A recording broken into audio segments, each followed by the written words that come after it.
हाँ जी, नमस्कार दोस्तों। स्वागत है आप सभी का edu education live YouTube channel पे। तो जिसने भी अभी तक चैनल को सब्सक्राइब नहीं किया, जल्दी से चैनल को सब्सक्राइब कर लीजिए, साथ में बेल आइकन को प्रेस कर लीजिए, जिससे कि आने वाले वीडियो के बारे में आप सभी को पता चल सके सबसे पहले। तो हम बात कर रहे हैं फीटर थ्योरी के बारे में, ऑब्जेक्टिव टाइप क्वेश्चंस, और हमारा चैप्टर का नाम है दोस्तों मेटलर्जी। तो उससे संबंधित हम बात करेंगे। उससे पहले मैं आपको बता देता हूँ, जिसको बोलते हैं धातु विज्ञान। धातु विज्ञान को इंग्लिश में क्या बोलते हैं? मेटलर्जी। तो दोस्तों, इससे संबंधित जितने मोस्ट इंपॉर्टेंट क्वेश्चन बनेंगे वो सभी हम पढ़ेंगे। इस वीडियो के अंत तक बने रहिएगा, जो बार बार एग्जाम से पूछे जाते हैं और आपके लिए बहुत ज़्यादा फायदेमंद साबित होंगे। जिस भी कैंडिडेट ने अभी तक पिछले चैप्टर नहीं देखे हैं तो देख सकते हैं, इसी वीडियो के डिस्क्रिप्शन में प्लेलिस्ट का लिंक दिया गया है, वहाँ से कवर कर दीजिए आप जो भी मैंने आज तक कंप्लीट करवाए हैं। चलिए शुरुआत करते हैं पहले क्वेश्चन से। पहला क्वेश्चन आता है दोस्तों, धातु को सीट में बदलने के गुण को क्या कहा जाता है? प्रत्यास्थता, तन्यता, या सुघट्यता जिसको प्लास्टिसिटी बोलते हैं, या कुट्यता जिसको मेलिएबिलिटी बोलते हैं। कौन सा आंसर होगा जल्दी से बताइए।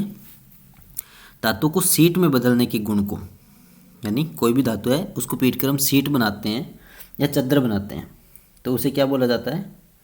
तो दोस्तों इसका राइट आंसर हो जाएगा डी, यानी कुट्यता, यानी मेलिएबिलिटी। यानी धातु का वह गुण जो धातु को हैमरिंग व रोलिंग करके चारों ओर बढ़ाया जा सकता है, मेलिएबिलिटी कहलाता है। और धातु के इस गुण के कारण ही हम धातु की चादरें यानी सीट्स बना सकते हैं या बनाई जाती है। और धातु में सबसे अधिक मेलिएबल सोना होता है। यानी कौन सी धातु होती है जिसको हम पीट सकते हैं? सोना, गोल्ड। समझे आगे होगा उसी को। यानी सबसे ज़्यादा गुण किस में पाया जाता है? ये सोने में और चांदी में भी। नेक्स्ट हमारा क्वेश्चन है दोस्तों 2 नंबर। गन मेटल किन धातुओं का मिश्रण होता है? तांबा और जिंक का, जिंक व टीन का, कॉपर टीन और जिंक का, लेड टीन और जिंक का। कौन सा आंसर होगा जल्दी से बताइए। गन मेटल के बारे में पूछा गया है, इंपॉर्टेंट है, सुना भी होगा आपने गन मेटल, जो कई बार एग्जाम से पूछा जाता है। तो दोस्तों इसका राइट आंसर हो जाएगा सी, कॉपर टीन और जिंक। तो गन मेटल यानी इसमें कॉपर कितना होता है? 88%, यानी 88% क्या होता है? तांबा। ये आपको ध्यान रखना है, यानी कॉपर बोलते हैं जिसको हम। उसके अलावा 10% टीन होता है और 2% क्या होता है? जिंक। यानी इन तीनों का मिश्रण कितना हो गया? 100%। यानी गन मेटल की बात की गई है यहाँ पे। ये एलॉय बहुत कठोर होते हैं और ठंडी हालात में इस पर कार्य को आसानी से नहीं किया जा सकता है। ये बहुत मजबूत एलॉय होता है दोस्तों, इसलिए इसका प्रयोग बुश बेयरिंग या वाल्व्स होते हैं या बॉयलर होते हैं, फिटिंग पनडुब्बियाँ होती है, उनके पुर्जे बनाने के लिए किया जाता है हमेशा गन मेटल का उपयोग। नेक्स्ट हमारा क्वेश्चन है 3 नंबर। अब बात आती है ढलवा लोहा, यानी कास्ट आयरन में कौन सा गुण अधिक पाया जाता है? कठोरता का, या भंगुरता का, या मेलिबिलिटी का, या टफनेस का। ढलवा लोहे में कौन सा गुण सबसे अधिक पाया जाता है दोस्तों? इंपॉर्टेंट क्वेश्चन है, बार बार एग्जाम से पूछा भी जाता है। तो इसका राइट आंसर हो जाएगा बी, यानी भंगुरता का। यानी ढलवा लोहे में क्या होता है, हमेशा आपको ध्यान रखना है, 4 से 4.5%, 4 से 4.5% क्या होता है? कार्बन होता है। अगर आपसे कोई पूछ ले ढलवे लोहे में कितना कार्बन होता है? 4 से 4.5%। और इसमें और कौन कौन सी अशुद्धियाँ पाई जाती है? जैसे सिलिकॉन होता है इसमें 0.8% से 3% के बीच में, फास्फोरस होता है 0.5% के लगभग, सल्फर होता है 0.1% से 0.1.5, मैग्नीज होता है 0.5 से 1% तक। ज़्यादातर उनके बारे में नहीं पूछा जाता, ज़्यादातर कार्बन के बारे में पूछा जाता है, 4 से 4.5% के बीच में होता है। समझ में आ गया होगा आप सभी को। नेक्स्ट हमारा क्वेश्चन है दोस्तों 4 नंबर। अब बात आती है पिग आयरन की। पिग आयरन किस भट्टी में बनाया जाता है? क्यूपोला नामक भट्टी होती है उसमें, या फिट फर्नेस में, या ब्लास्ट फर्नेस में, या उपरोक्त में से कोई नहीं। कौन सा आंसर होगा जल्दी से बताइए। पिग आयरन की बात की जा रही है यहाँ पे। तो दोस्तों इसका राइट आंसर हो जाएगा सी, यानी ब्लास्ट फर्नेस में। यानी जो सभी लोहा धातु होती है या धातु पदार्थ पिग आयरन से ग्रहण किए जाते हैं, यह कच्चा अथवा अशुद्ध लोहा होता है और पिग आयरन यानी वात्या भट्टी, जिसको हम ब्लास्ट फर्नेस बोलते हैं, इसको हिंदी में क्या बोला जाता है, वात्या भट्टी, वात्या भट्टी। समझे आगे होगा आप सभी को, यानी वात्या भट्टी में बनाया जाता है। और पिग आयरन बनाने के लिए हमेशा लोह आवश्यक होते हैं और कोक और चूना पत्थर आदि कच्चे पदार्थ के रूप में प्रयोग में लिए जाते हैं। नेक्स्ट हमारा क्वेश्चन है 5 नंबर। अब बात आती है पिटवा लोहा, जिसको रोट आयरन बोलते हैं। तो उसमें लोहे की मात्रा कितनी होती है, 80%, 60, 99 या 85? बताइए कौन सा आंसर होगा। पिटवा लोहे में लोहे की मात्रा कितनी होती है? तो दोस्तों इंपॉर्टेंट क्वेश्चन है, इसका राइट आंसर हो जाएगा सी, यानी 99% होती है। पिटवा लोहा जो लोहे की सबसे उत्तम किस्म मानी जाती है, इसमें लगभग 98.8% लोहा होता है, यानी लगभग 99% ही मान लीजिए, वैसे 98.8 होता है। इसे आसानी से मोड़ा, फोर्ज या फोर्ज वेल्ड भी किया जा सकता है। यह आघातवर्ध्य और तन्यशील भी होता है। नेक्स्ट हमारा क्वेश्चन है दोस्तों 6 नंबर।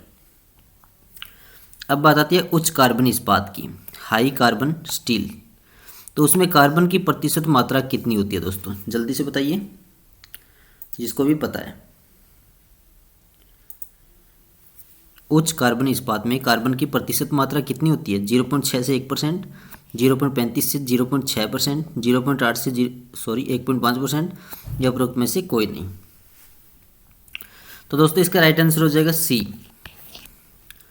इसका मतलब उच्च कार्बन इस्पात में कार्बन की मात्रा होती है 0.8 से लेकर 1.5%। समझे आगे होगा आप सभी को। और इसे ऊष्मा उपचार द्वारा बहुत हार्ड किया जा सकता है। यह मध्यम कार्बन इस्पात की अपेक्षा अधिक भंगुर भी होता है दोस्तों, भंगुर को ब्रिटल बोलते हैं इंग्लिश में।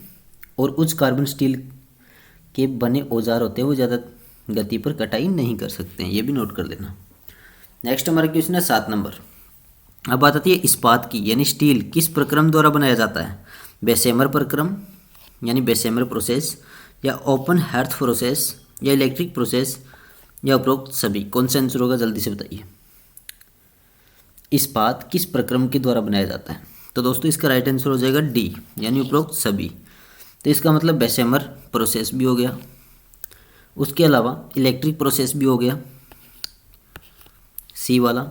उसके अलावा ओपन हार्थ प्रोसेस भी हो गया, बी वाला। उसके अलावा होता है सीमेंटेशन प्रोसेस। और उसके अलावा होता है एक और 5वां, वो होता है क्रूसिबल प्रक्रम या क्रूसिबल प्रोसेस। समझे आगे होगा को, यानी 5 टाइप से होते हैं। नेक्स्ट हमारा क्वेश्चन है 8 नंबर। अब बात आती है तन्यता, यानी जिसको डक्टिलिटी बोलते हैं। तो उसको निम्न प्रकार परिभाषित किया जा सकता है। कैसे परिभाषित करते हैं बताइए। सिंपल सा क्वेश्चन है, पढ़िए और पता चल जाएगा। चलिए कोई बात नहीं, मैं बता देता हूँ। इसका राइट आंसर हो जाएगा सी, यानी पदार्थ का वह गुण जिसके कारण उसे पतले तार में खींचा जा सकता है, उसको डक्टिलिटी या तन्यता बोला जाता है। समझे आगे होगा उसी को, यानी जो तार खींचने की प्रक्रिया होती है या किसी धातु में से तार बना सकते हैं, उसको डक्टिलिटी या तन्यता बोल सकते हैं दोस्तों, या वह उसका गुण होता है।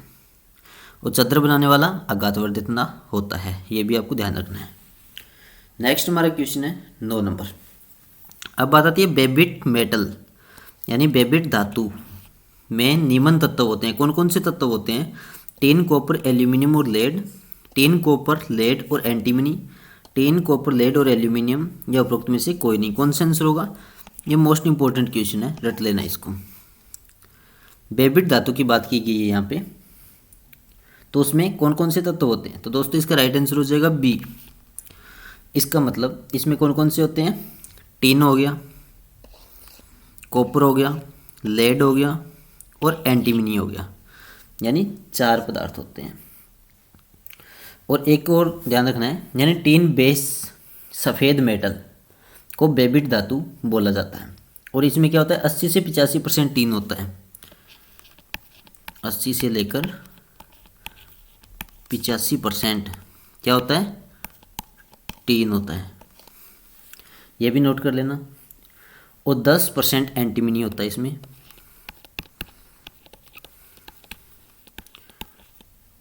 10% एंटीमनी। उसके अलावा 5% तांबा होता है, तांबा। समझे आगे होगा आप सभी को। और इनका प्रयोग तेज गति व कम दाब वाले बेरिंग बनाने के लिए किया जाता है। क्या बनाने के लिए? बेरिंग बनाने के लिए किया जाता है। नेक्स्ट हमारा क्वेश्चन है दोस्तों 10 नंबर। अब बात आती है जर्मन सिल्वर की। तो उसमें किसका एलॉय होता है? Ag और Cu, Ag और जिंक, Cu जिंक और निकल, या Ag और निकल? बताइए कौन सा आंसर होगा, जल्दी से बताइए। जर्मन सिल्वर में किसका एलॉय होता है? तो इसका राइट आंसर हो जाएगा सी, कॉपर जिंक और निकल का होता है। यानी जर्मन सिल्वर में हमेशा 60% तांबा होता है, 60% तांबा कॉपर जिसको बोलते हैं, और 30% निकल होता है, Ni से प्रदर्शित करते हैं, और 10% होता है जिंक, Zn से प्रदर्शित करते हैं। ये भी नोट कर लेना, 60, 30 और 10। समझे आगे होगा आप को। और जर्मन सिल्वर होता है उसमें सिल्वर हमेशा 0% होता है, ये भी नोट कर लेना। यानी नाम से कुछ नहीं होता है हमेशा, ये भी ध्यान रखना है। कई बार केस ऐसे होता है जर्मन सिल्वर नाम देगा तो सिल्वर तो जरूर होगा उसमें, ऐसी बात नहीं होती है।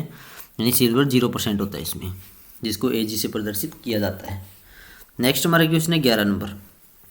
फास्फोरस ब्रोंज में फास्फोरस की प्रतिशत मात्रा क्या होती है? फास्फोर ब्रोंज में 0.1%, 2%, 11.1 या 98%? बताइए कौन सा आंसर होगा। फास्फोर ब्रोंज की बात की गई है यहाँ पे, तो दोस्तों इसका राइट आंसर हो जाएगा ए, यानी 0.1%। तो फास्फोर ब्रोंज में लगभग 87 से 90% कॉपर होता है, 87 से 90% होता है कॉपर। Cu से प्रदर्शित करते हैं। और 9 से 10% क्या होता है इसमें? टीन होता है, 9 से 10% टीन। और उसके अलावा 0.1% से लेकर 0.3% तक, 0.1 से लेकर 0.3% तक क्या होता है? फास्फोर होता है। समझे आगे होगा आप सभी को। तो इस टाइप से आपको ध्यान रखना है।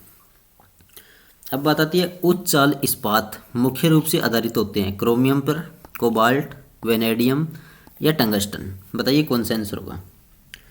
उच्च चाल इस्पात मुख्य रूप से आधारित होते हैं, जल्दी से बताइए कौन सा आंसर होगा। तो दोस्तों इसका राइट आंसर हो जाएगा डी, यानी टंगस्टन। तो कैसे होता है? उच्च चाल इस्पात में क्या होता है? 18% टंगस्टन होता है, 18% टंगस्टन। थोड़ा ध्यान से देखिएगा, 18% टंगस्टन हो गया, 4% क्रोमियम होता है इसमें, क्रोमियम 4% होता है। और उसके अलावा 1% वेनेडियम होता है, 1% वेनेडियम। उसके अलावा 0.6% कार्बन होता है इसमें, 0.6% क्या होता है? कार्बन। समझिए आगे होगा उसी को। 18, 4, 1 और 0.6 इस टाइप से इन चारों का मिश्रण होता है। तो उच्च चाल इस्पात मुख्य रूप से टंगस्टन पर आधारित होता है और उच्च चाल इस्पात को 1841 से भी जाना जाता है। 1841 का मतलब 1841 ये इसका कोड वर्ड होता है। मतलब 18% इसमें हो गया टंगस्टन, 4% क्रोमियम और 1% वेनेडियम होता है। यानी कार्बन का इसमें जिक्र नहीं किया जाता। तो मुख्यतः ये तीन चीज़ें होती है। समझे आगे होगा आपसी को। नेक्स्ट हमारा क्वेश्चन है दोस्तों 13 नंबर। अब बात आती है सबसे कठोर पदार्थ कौन सा होता है? सिरेमिक, हीरा, हाई स्पीड स्टील या सीमेंटेड कार्बाइड? कौन सा आंसर होगा जल्दी से बताइए। सिंपल सा क्वेश्चन है, सभी को पता होगा डायमंड होगा, यानी हीरा जो कि सबसे कठोर माना जाता है। और हीरे का उच्च गति पर बहुत हल्के कटों से जॉब की फिनिशिंग के लिए प्रयोग में लिया जाता है। हीरे का प्रयोग वैसे आभूषणों में भी किया जाता है। नेक्स्ट हमारा क्वेश्चन है 14 नंबर।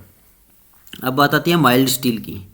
किस वर्ग के अंतर्गत आता है? मध्यम कार्बन इस्पात जिसको मीडियम कार्बन स्टील बोलते हैं, या high carbon steel, low carbon steel या एलॉय स्टील? कौन सा आंसर होगा, जल्दी से बताइए।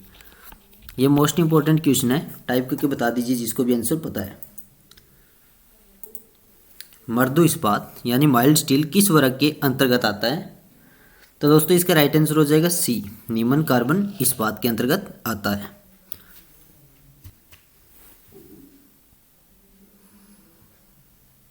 तो दोस्तों कौन सा आंसर होगा इसका?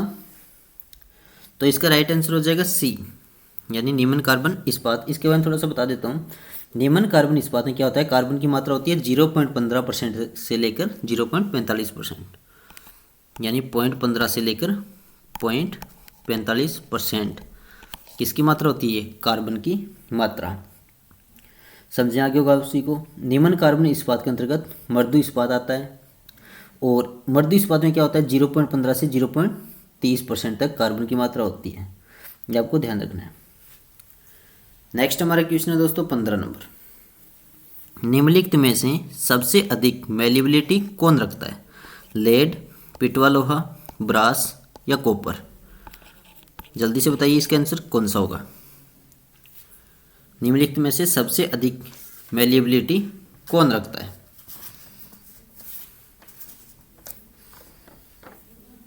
तो दोस्तों इसका राइट आंसर हो जाएगा ए, यानी लेड रखता है। मेलिबिलिटी क्या होती है, थोड़ा सा ध्यान से सुन लेना।